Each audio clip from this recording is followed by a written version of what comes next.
அனைவருக்கும் வணக்கம். துலாம் ராசினியர்களுக்கு நிகழ்ந்து கொண்டிருக்கும் பிப்ரவரி மாதம் 26ஆம் தேதி மகா சிவராத்திரி மிக விமர்சையாக கொண்டாடப்பட இருக்கு. இந்த மகா சிவராத்திரியான இன்றைய தினத்தில் சிவபெருமானின் அருளை பெற நீங்கள் என்ன செய்ய வேண்டும், என்ன செய்யக்கூடாது, என்ன செய்தால் என்ன மாதிரியான நன்மைகள் எல்லாம் ஏற்படும் என்பது குறித்தான முழுமையான பதிவு தான் இந்த வீடியோ ரொம்ப விரிவா பார்க்க போகிறோம். அந்த வகையில் துலாம் ராசினியர்களை பொறுத்த வரைக்கும் இந்த மகா சிவராத்திரி என்பது ஒவ்வொரு ஆண்டும் சிவபெருமானை கௌரவிக்கும் வகையில் கொண்டாடப்படும் ஒரு இந்து பண்டிகையாகும். இந்த நாள் சிவனின் திருமண நாளாக குறிக்கிறது. குளிர்காலத்தின் இறுதியில், பிற்பகுதியில் அல்லது கோடை காலம் வருவதற்கு சற்று முன்பு இந்த நாள் வருகிறது. இந்துக்களுக்கு இது ஒரு பெரிய பண்டிகையாக அமைகிறது. இது ஒருவரின் வாழ்க்கையில் இருளையும் அறியாமையையும் போக்க பிரார்த்தனை செய்யப்படுகிறது. 2025ஆம் ஆண்டில் இந்த மங்களகரமான நிகழ்வு பிப்ரவரி 26ஆம் தேதி புதன்கிழமை கொண்டாடப்படுகிறது. இந்த மகா சிவராத்திரியை பொறுத்த வரைக்கும்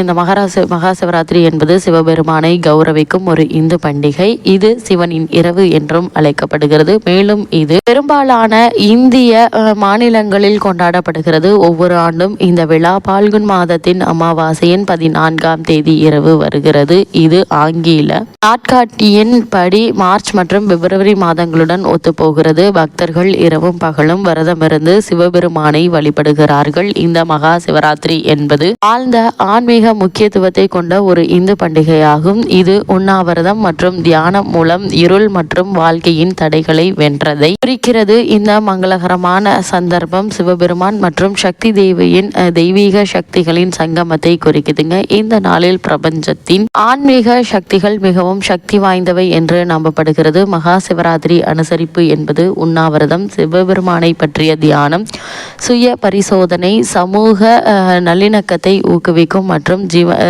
சிவன் கோவில்களில் விழிப்புணர்வை ஏற்படுத்துதல் ஆகியவற்றை உள்ளடக்கியதுங்க. பகல் நேரங்களில் கொண்டாடப்படும் பெரும்பாலான இந்து பண்டிகைகளை போலல்லாமல் சிவராத்திரி இரவில் கொண்டாடப்படும் ஒரு தனித்துவமான பண்டிகையாகும். மகா சிவராத்திரியுடன் தொடர்புடைய பல புராணங்கள் உள்ளன. மேலும் அதன் முக்கியத்துவம் லிங்க புராணம் உள்ளிட்ட பல்வேறு புராணங்களில் விரிவாக கூறப்பட்டுள்ளது. இந்த நூல்கள் மகா சிவராத்திரி விரதத்தை கடைபிடிப்பதன் முக்கியத்துவத்தையும் சிவபெருமானுக்கு அவரது குறியீட்டு பிரதிநிதித்துவமான லிங்கத்திற்கும் மரியாதை செலுத்துவதன் முக்கியத்துவத்தையும் வற்புறுத்துதுங்க. ஒரு புராணத்தின்படி இந்த நாளில் இந்த இரவில் தான் சிவன் தாண்டவ நடனத்தை நிகழ்த்தினார். இது படைப்பு மற்றும் அழிவின் சக்தி வாய்ந்த மற்றும் தெய்வீக வெளிப்பாடாகும். பக்தர்கள் சிவதுதிகளை பாடுகிறார்கள், வேதங்களை ஓதுகிறார்கள். எல்லாம் வல்லவர் நிகழ்த்தும் பிரபஞ்ச நடனத்தில் அடையாளமாக பார்க்கப்படுகிறது மற்றும் அவரது சர்வ வியாத்துபத்தை கொண்டாடுகிறார்கள். மற்றொரு புராண கதை இந்த நாளில் நடந்ததாக கூறப்படும். அதாவது சிவபெருமான் மற்றும் பார்வதி தேவியின்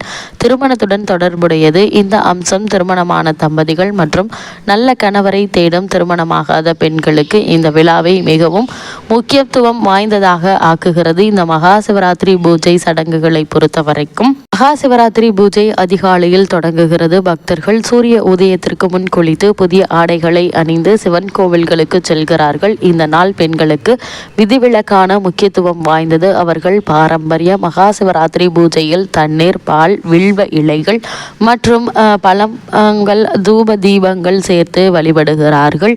இந்த காலகட்டத்தை பொறுத்த வரைக்கும் அவர்கள் சிவலிங்கத்தை சுற்றி 3 அல்லது 7 சுற்றுகள் சுற்றி வருகிறார்கள். அதைத் தொடர்ந்து பால் ஊற்றி இலைகள், பழங்கள் மற்றும் பூக்கள் அர்ப்பணிக்கிறார்கள். இவைகள் அனைத்தும் தூப குச்சிகளால் வழிபடப்படுகிறது. மகா சிவராத்திரி பூஜை 6 குறிப்பிடத்தக்க கூறுகளை உள்ளடக்கியதாக உள்ளது. ஒவ்வொன்றும் ஒரு தனித்துவமான பொருளை குறிக்கிறது. சிவலிங்கத்தை தண்ணீர் மற்றும் பாலால் அபிஷேகிப்பதோடு வில்வ இலைகளை காணிக்கையாக வைப்பது ஆன்மாவை சுத்திகரிப்பதை குறிக்குதுங்க.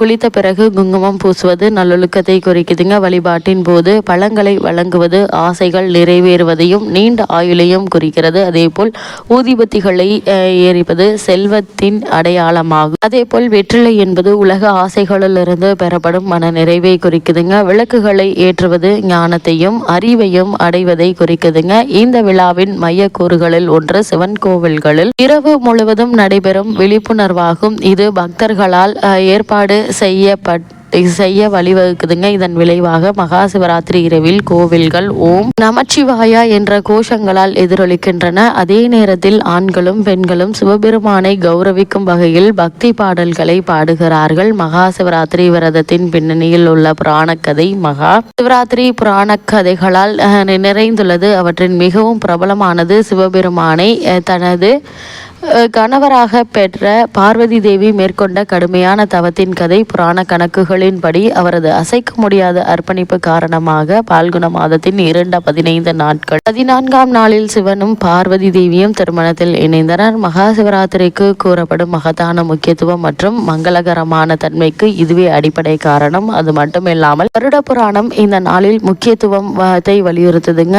இதில் ஒரு வித்தியாசமான கதையும் வழங்குகிறது. இந்த புராணத்தின்படி ஒரு வேட்டை தனது விசுவாசமான நாயுடன் வேட்டையாடுவதற்கு காட்டிற்குள் சென்றான். ஆனால் வெறுங்கையுடன் திரும்பினால் களைப்பும் பசியும் அடைந்த அவன் ஒரு குளத்தின் அருகே ஓய்வெடுத்தான். அங்கு ஒரு வில்வ மரத்தின் அடியில் ஒரு சிவலிங்கத்தை கண்டான்.